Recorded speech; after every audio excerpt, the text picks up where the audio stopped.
The night was cold. The candles flickered above the great hall. 1,000 students held their breath. The old, tattered hat sat on the stool, wrinkled, ancient, impossibly wise. A boy walked forward. Messy black hair, round glasses, a lightning bolt scar carved into his forehead like a wound from another world. The hall was silent. Hat dropped over his eyes. Darkness. And then, a voice only he could hear whispered. Something that would change everything. You could be great, you know. And Slytherin will help you on your way to greatness. Harry Potter gripped the stool. His knuckles turned white. In our world, he whispered back. Not Slytherin. And the hat listened. But what if, on that night, the hat didn't? What if Harry said nothing?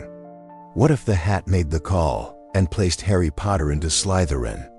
And then Ron Weasley followed. And then shockingly, so did Hermione Granger, the Golden Trio. In green and silver, what happens next will shock you. Because the wizarding world you think you know, it never existed. Before we go any further, if you've ever wondered what the darkest version of Harry Potter's story looks like, smash that subscribe button right now and hit the bell icon so you never miss a single alternate history drop from this channel. We go where the books were too afraid to go. Let's get into it. September 1st, 1991. Platform 9 3/4 buzzed with nervous energy. Families hugged. Owls screeched. A bright red steam engine hissed and groaned like a living beast, ready to swallow children whole. 3 children, who had never properly met, boarded that train. Harry Potter, the boy who lived, raised in a cupboard, starved of love, desperate to belong somewhere. Ron Weasley, the 6th son of a poor wizarding family, overshadowed by brothers, hungry to prove himself. Hermione Granger, a muggle-born witch, obsessively prepared, terrified of failure, armed with every spell she'd memorized before even setting foot in Hogwarts. On the surface, they seemed like perfect Gryffindors, but the Sorting Hat doesn't look at the surface. It looks at the soul. And the soul of each of these children carried something darker. Something more desperate than bravery. It carried ambition. Harry didn't just want to survive. He wanted to matter. After 10 years of invisibility, of sleeping in a cupboard, of being told he was nothing, Harry Potter wanted the world to see him. Ron didn't just want to be brave.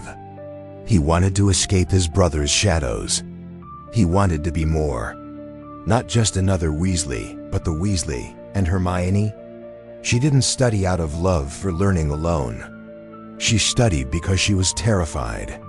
Terrified that the magical world would look at her, muggle-born, outsider, bookworm, and decide she didn't belong. Her obsession with perfection was survival. The Sorting Hat saw all of this. And on this night, in our alternate timeline, it made a different decision. Slytherin. The Hat shouted it for Harry first. The Great Hall erupted. Not in cheers, in gasps. Professor McGonagall's quill snapped. Dumbledore's half-moon glasses slipped down his nose. Even the ghosts went silent. Harry walked to the Slytherin table on shaking legs. Draco Malfoy stared at him with wide, calculating eyes, something between suspicion and excitement crossing his sharp face. Then Ron's name was called. The Hat barely paused. Slytherin. Percy Weasley looked like he might faint. Fred and George exchanged a look no one could fully read. Molly Weasley, somewhere far away in the burrow, would later cry for hours when she got the letter. Then, the name that silenced the entire room. Hermione Granger. She walked forward stiffly. Back straight. Chin up. The hat dropped over her eyes. For a long, unbearable moment, nothing. Then, Slytherin. 3 children. 1 house. And a destiny that would never be the same. Here's what most people get wrong about Slytherin. They think it's the evil house. They think the green walls and the dungeon common room and the snake emblem make it a factory for dark wizards. But that's not what Salazar Slytherin actually built. Slytherin House was built on one core value: resourcefulness in the pursuit of greatness. Yes, it attracted dark wizards, but it also attracted the most brilliant, most ambitious, most strategically gifted students in Hogwarts history. Think about it. Merlin himself, the most famous wizard in history, was a Slytherin. Severus Snape, a double agent who outsmarted Voldemort's inner circle for years, was a Slytherin. Slughorn, who built networks of influence that protected him for decades, was a Slytherin. So what happens when you take three of the most capable young wizards of their generation, children who are brave and loyal and ambitious and cunning, and you put them inside a house that rewards strategy over impulse? You get something the wizarding world has never seen before. You get a golden trio that doesn't just react to danger, they anticipate it. In Gryffindor, Harry charged forward because it was right. In Slytherin, Harry charges forward, but only after he's already planned 3 steps ahead. The difference isn't courage. The difference is control. And in a war against the most powerful dark wizard who ever lived, control matters more than anything. The common room sat beneath the black lake. Green light filtered through the enchanted windows, casting everything in an eerie underwater glow. The furniture was dark. The fire burned cold and blue. Portraits of famous Slytherin alumni watched every new student with calculating eyes. This was not a warm place. It was not meant to be. Harry, Ron, and Hermione sat together in the corner of the common room on their very first night, surrounded by students who already had bloodline connections, secret handshakes, and family histories that stretched back centuries. Draco Malfoy sat across from them. In our world, Draco hated Harry from the first moment Harry rejected his hand. But in this world, Harry never had the chance to reject anyone. He arrived at the Slytherin table, sat down, and Draco slid over to make room. "Potter," Draco said carefully, studying him the way a chess player studies a board. "My father said you'd probably end up in Gryffindor. Said you'd be wasted there." Harry said nothing. He was watching the room, learning it. This, Draco noted, was not typical Gryffindor behavior. Hermione, meanwhile, was already dissecting the common room, analyzing the architecture, the portrait placements, the unspoken social hierarchy visible in where each student sat. And Ron was watching Draco, not with the open hostility of their original timeline, but with a quieter, more dangerous scrutiny. Because in Slytherin, Ron Weasley wasn't the poor kid from a big family who said whatever came to mind. In Slytherin, Ron Weasley learned to watch, to wait, to never show his cards. Within a week, the 3 of them had mapped every social alliance in the common room. Within a month, they had positioned themselves carefully, not above the others, not below, but beside every important player. Watching, learning, preparing. They were, in the words of an older Slytherin who watched them with growing unease, entirely too competent for first years. Severus Snape had a problem. In the original timeline, Snape despised Harry Potter because Harry reminded him of James, arrogant, reckless, loud. And Snape could take out years of complicated grief and resentment on a cocky Gryffindor without anyone questioning his obvious bias. But Harry Potter in Slytherin was a completely different creature. This Harry was quiet, observant. He asked precise questions in potions class. He didn't boast. He didn't show off. He made no mistakes, not because he was naturally gifted, but because he studied harder than anyone Snape had seen at that age. Snape could not humiliate him the way he had planned. Worse, Snape found himself watching Harry with something dangerously close to respect, because Snape recognized in Harry what he had once recognized: in himself at 11 years old. A child who had been beaten down so many times that they had turned their pain into discipline. Harry Potter was not his father, and Snape, the master of self-control, was not prepared for that realization. He became, against every instinct, a reluctant mentor. Not openly.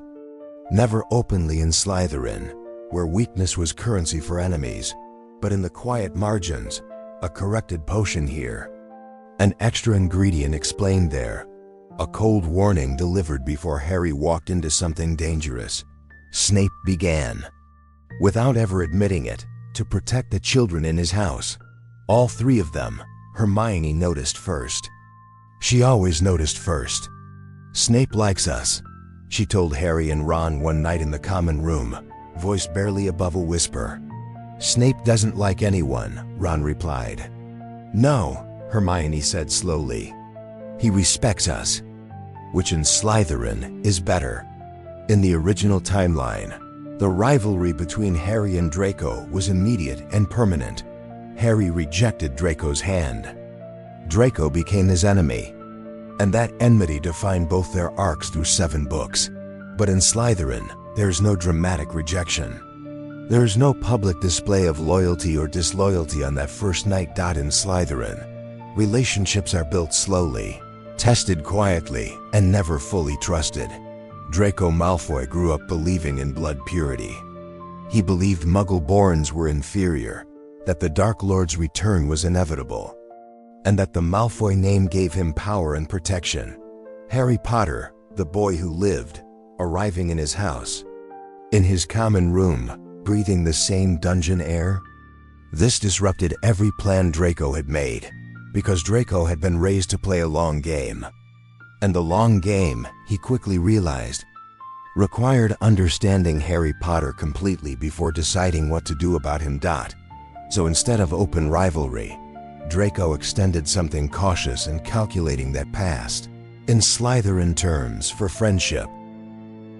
He showed Harry the secret passages in the dungeons. He warned him which professors were watching.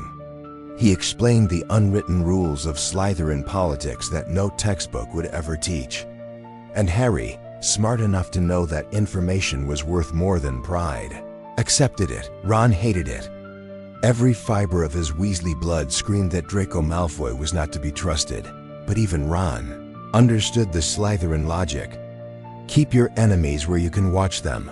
Hermione put it more precisely. We don't have to trust him. We just have to understand him better than he understands us. And so, in this alternate history, the trio and Draco existed in a careful, complicated, deeply suspicious alliance that was nothing like friendship and nothing like rivalry. It was something far more dangerous. It was mutual usefulness. The events of first year still unfolded. Quirrell was still Voldemort's host. The Philosopher's Stone was still hidden in Hogwarts. And the Trap of Traps still waited beneath the 3rd floor corridor. But in this timeline, Harry, Ron, and Hermione didn't stumble into it out of reckless courage. They planned it. Hermione discovered the connection between Quirrell and the stone 3 weeks before the original timeline. Because instead of focusing on rule following like she did in Gryffindor, she was watching Quirrell the way Slytherins watch everyone, with sustained, strategic suspicion. She brought her findings to Harry and Ron late one night, laid out like a case file. Harry's first question was not, "We have to stop him." His first question was, what does he want the stone for? And who is he working for? Because Slytherin Harry understood something Gryffindor Harry didn't. You don't confront an enemy before you understand their master. Within days, they had pieced together what even Dumbledore appeared not to have fully confirmed. Voldemort was alive, weakened, and using Quirrell's body as a vessel. Harry didn't run into the trap on impulse. He walked in prepared, with a plan, with backup, with a clear exit strategy discussed in advance. Ron played chess and won. Because winning was what Ron Weasley always did when the stakes were real enough. Hermione solved the logic puzzle, and Unlike in the original timeline, she didn't stay behind. She came through with Harry because in Slytherin, you don't split the team unless there's no other option. When Harry faced Quirrell Voldemort in the final chamber, the confrontation was different because Harry wasn't surprised. He wasn't acting on a rush of pure courage. He was executing a plan. And when Voldemort whispered in his silky, terrible voice, "Join me, Harry, we could do great things together." This Harry, the Slytherin Harry, paused. Not because he considered it, but because he had already anticipated this offer and prepared his answer before he walked through the door. "I already am doing great things," Harry said quietly. "Without you." He reached for the stone, and the same protective magic from his mother's sacrifice burned Quirrell to ash. The outcome was the same, but the path was completely different. And Dumbledore, meeting Harry in the hospital wing afterward, looked at the boy in green robes with something in his blue eyes that was harder to name than before. Not just pride. Concern. Albus, Dumbledore was the most brilliant strategist in the wizarding world, and he had a plan. Plan required Harry Potter to be a certain kind of boy, open, trusting, led by love and courage and instinct rather than strategy. A boy who would walk into death willingly when the time came because he was brave and good and guileless. A Gryffindor, the Harry Potter sitting across from him in Slytherin green, calm, precise, with eyes that watched Dumbledore the way they watched everyone, always calculating the distance between what was said and what was meant. Was not that boy. This Harry asked questions that Dumbledore wasn't ready to answer. Why was the stone at Hogwarts in the first place? Wasn't that more dangerous than keeping it at Gringotts? Why didn't you warn the students about Quirrell? Why do you keep secrets that would actually help people protect themselves? Dumbledore answered carefully. He was, after all, used to managing people. But Harry Potter from Slytherin was not easily managed, and Dumbledore, walking back to his office after their conversation, felt, for the first time, genuinely uncertain about his own plan, because his plan depended on a weapon that didn't know it was a weapon. And this Harry? This Harry was starting to suspect. Second year arrived with Dobby's warnings, the sealed barrier at platform 9 3/4, and the whispering voice in the walls that only Harry could hear. In the original timeline, Harry's ability to speak parcel tongue, revealed at the dueling club, turned the school against him almost overnight. Gryffindors and Slytherins alike began to whisper that he was the heir of Slytherin. But in this timeline, Harry was already in Slytherin, and speaking parcel tongue? In Slytherin, that wasn't a mark of suspicion. That was a mark of legacy. The older Slytherin students, particularly those from dark families, looked at Harry with a new kind of reverence after the dueling club. A parcel tongue in the House of the Serpent? Some began to believe what Voldemort had always claimed, that Harry Potter, rather than destroying the Dark Lord's legacy, was in fact its natural heir. This terrified Dumbledore. This terrified Hermione. And this terrified Harry most of all, because he could feel the seductive pull of it. The sudden respect. The power that came from being feared. Slytherin Harry had been denied power and respect for 10 years in the Dursleys' house. And now it was being handed to him, just for being what he already was. He talked to Ron about it. Late at night, in the green-lit common room. "They think I'm like him," Harry said. His voice was flat, but his hands weren't steady. "Are you?" Ron asked, quietly, directly, the way only Ron could. "No," Harry said. "But Slytherin would use it anyway." "So would we," Ron said. "If we had to." Harry looked at him. "That's the difference between us and Voldemort," Ron continued. "He used fear because he loved it. We'd use it because we'd need to. We'd stop when it's over." "Hermione," who had been reading in the corner with the look of someone who had already thought through every angle of this conversation, set down her book. "The real question," she said, "is whether the monster in the chamber answers to Slytherin's bloodline or to something more specific." She already knew it was a basilisk. Of course she did, and she already had a plan. Tom Riddle's diary found its way into Ginny Weasley's possession regardless of timeline. The basilisk still hunted through the pipes. Students were still petrified, but the investigation was different this time because Harry, Ron, and Hermione were in Slytherin. They had access to Slytherin's restricted archives. Old records, private histories, genealogical documents that Gryffindors would never have known existed. Hermione found the references to the Chamber of Secrets in a document dated 1752, a private letter between two Slytherin alumni, discussing the location of the chamber in terms that were clearly meant to be encoded. She decoded it in 48 hours. They knew the entrance, the girls' bathroom on the second floor, 2 weeks before the original timelines. Revelation. They went in prepared, armed, together. When Harry faced the memory of Tom Riddle in the chamber, something happened that didn't happen in the original story. Riddle's ghost looked at Harry with hungry, possessive eyes. "We're the same, you and I," Riddle said. And in this timeline, he said it not as manipulation, but almost as recognition. "You've learned what I learned. That the weak don't survive. That power must be taken, not given." Harry stood in the green-lit chamber, water dripping around him, Ginny unconscious at his feet. And for one terrible moment, he felt it. The echo of truth in Riddle's words. He had learned to take power. He had learned that the weak don't survive. The Dursleys had taught him that before he even knew magic existed. Then he thought of Ron, of Hermione, of the Weasley family's endless, loud, overflowing love that asked for nothing back. "We're not the same," Harry said. "I chose who to protect. You only ever chose yourself." He called for help. Fawkes came. The Sorting Hat dropped a sword, and Harry Potter, the Slytherin, drove it through the basilisk's skull. By third year, the world was already shifting. Sirius Black's escape from Azkaban. Dementors at Hogwarts. The truth about Peter Pettigrew. In the original timeline.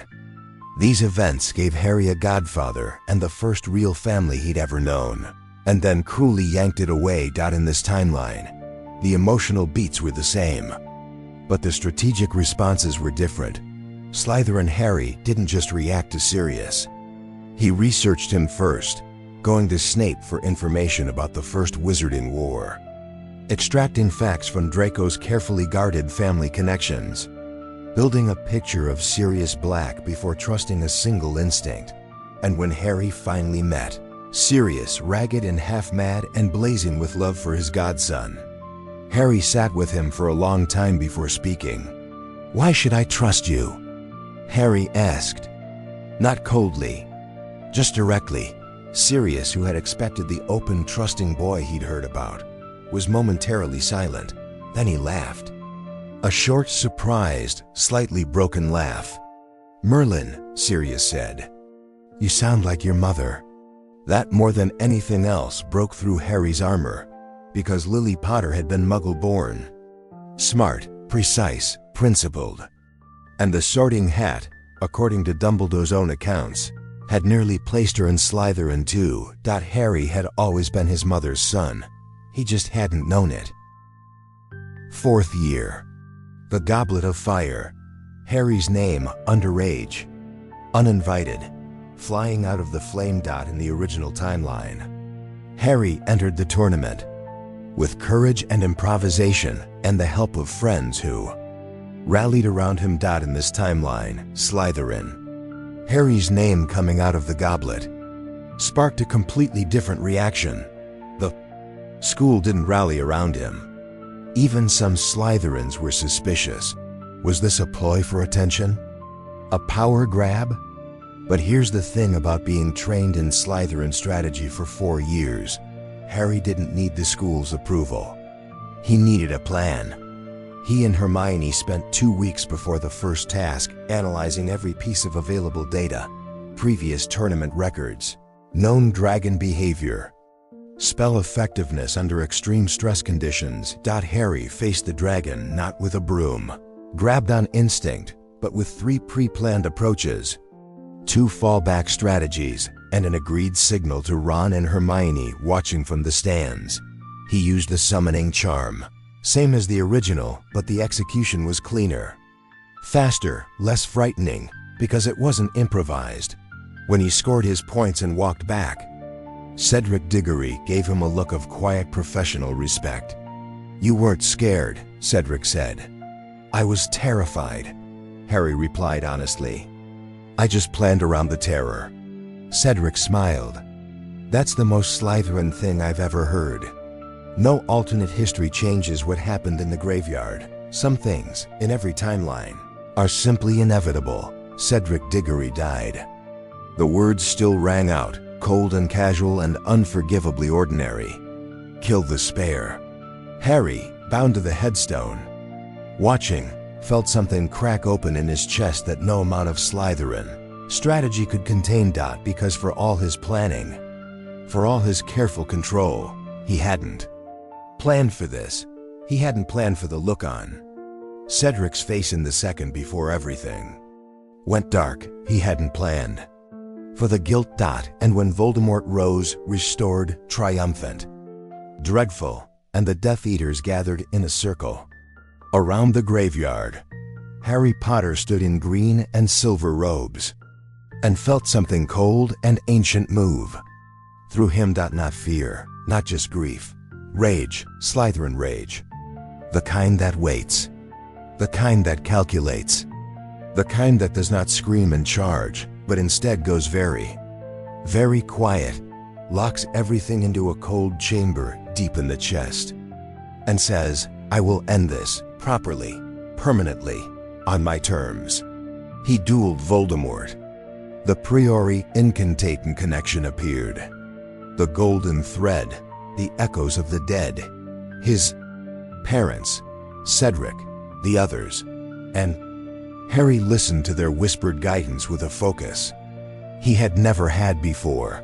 He broke the connection on his own timing. He grabbed Cedric's body. He poured Kide back. He told Dumbledore everything, every detail, every face, every word spoken in that graveyard. Because information, in a war, is the most powerful weapon of all. And Slytherin Harry Potter had just gathered enough information to begin the real fight. 5th year, Umbridge, the Ministry's denial. The Order of the Phoenix operating in secret. In the original timeline, Harry spent much of 5th year explosive with grief and rage, screaming, pushing people away, breaking things. The weight of Cedric's death and Voldemort's return had cracked him open. In this timeline, the grief was identical. The rage was identical. But the expression was different. Slytherin Harry went cold.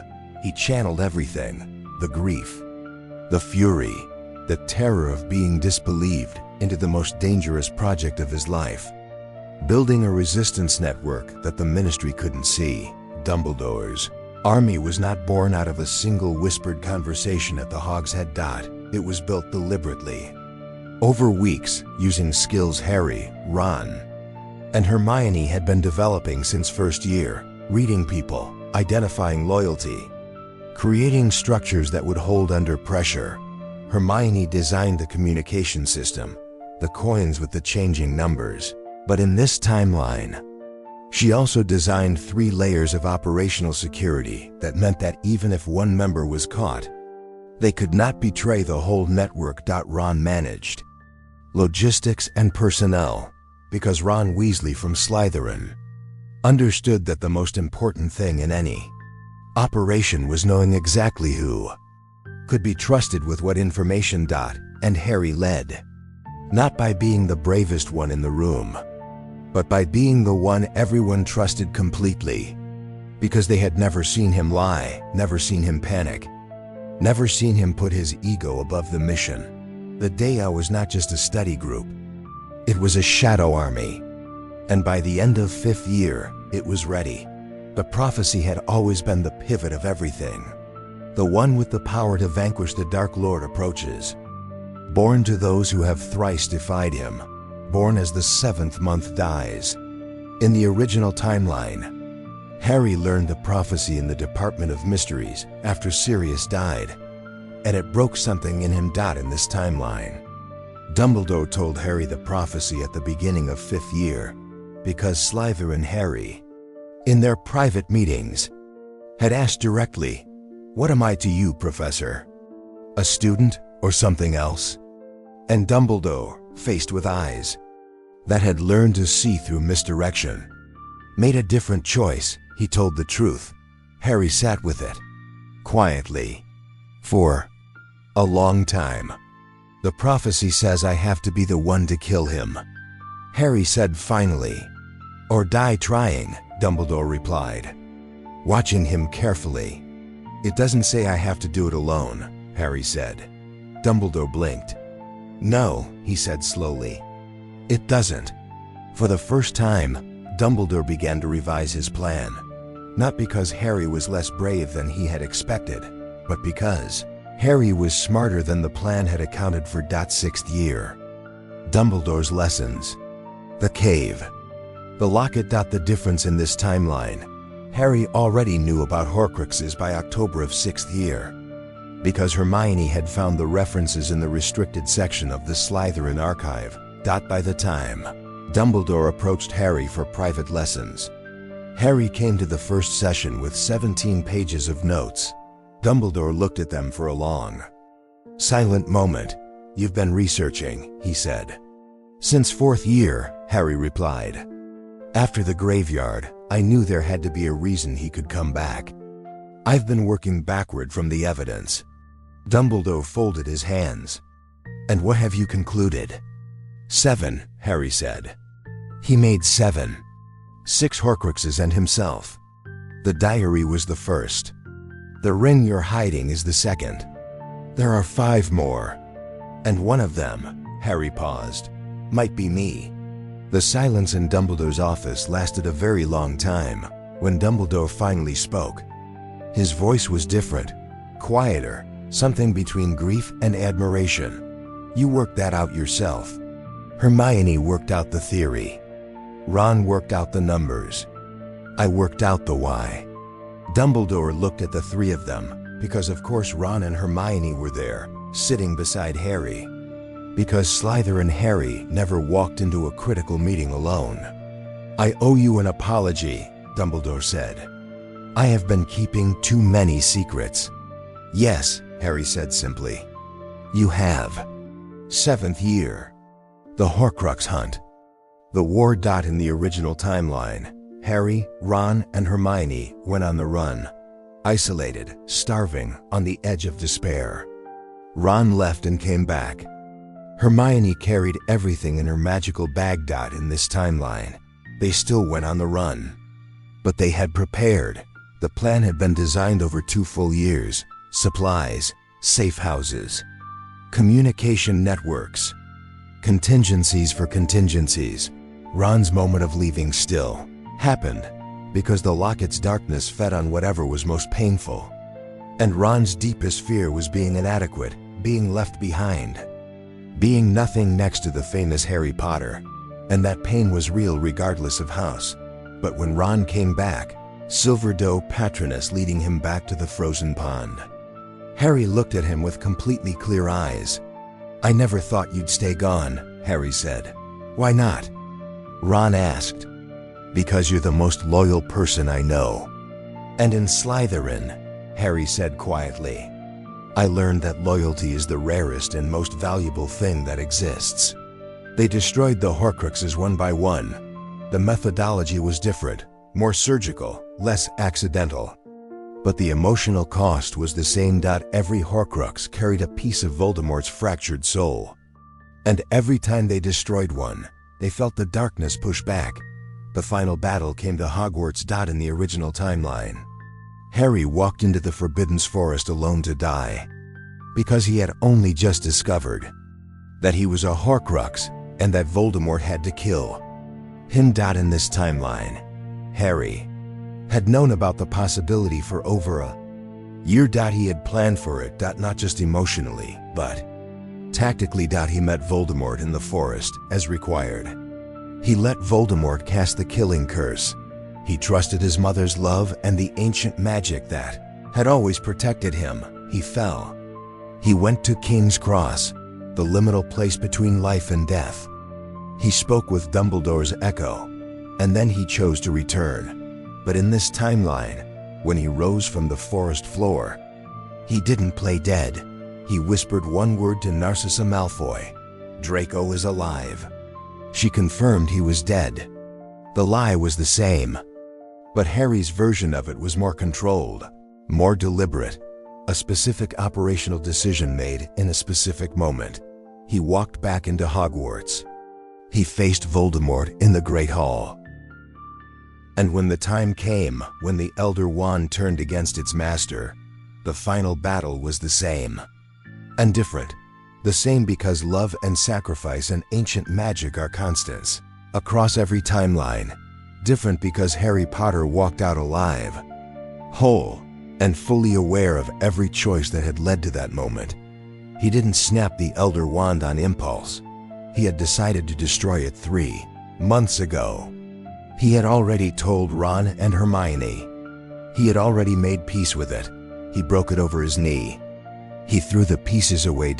And then he went to find his friends. In the years that followed, the wizarding world rebuilt. But the world of this alternate timeline rebuilt faster. And it rebuilt better, because Harry Potter didn't just defeat Voldemort. He understood from years of Slytherin training that the structures that had allowed Voldemort to rise, the blood purity myths, the ministry's corruption, the educational failures of Hogwarts, the silence of good people who were afraid, all of those had to be dismantled too. He worked with Hermione, who entered magical law and politics with the cold, relentless precision of someone who had been preparing for exactly this since age 11. He worked with Ron, who reformed the Auror office into something that actually protected people instead of serving the powerful. He worked in cautious and complicated ways with Draco Malfoy, who had his own war to reckon with, his own choices to face, and who found with time that mutual usefulness had quietly become something else. Something closer to trust, something closer to redemption. The Golden Trio in green had not been the story anyone expected, but they had been, in the end, the story the wizarding world needed. Because the greatest warriors are not always the bravest. Sometimes, they are the most prepared. And that right there is the Slytherin timeline. The darkest, sharpest, most calculated version of the story we all grew up loving. If this got your mind racing, if you want more alternate histories, more what-if deep dives, more stories that take the worlds you love and turn them completely inside out, subscribe right now. Hit the bell. Comment below with who you think would have changed the most if they were sorted into Slytherin.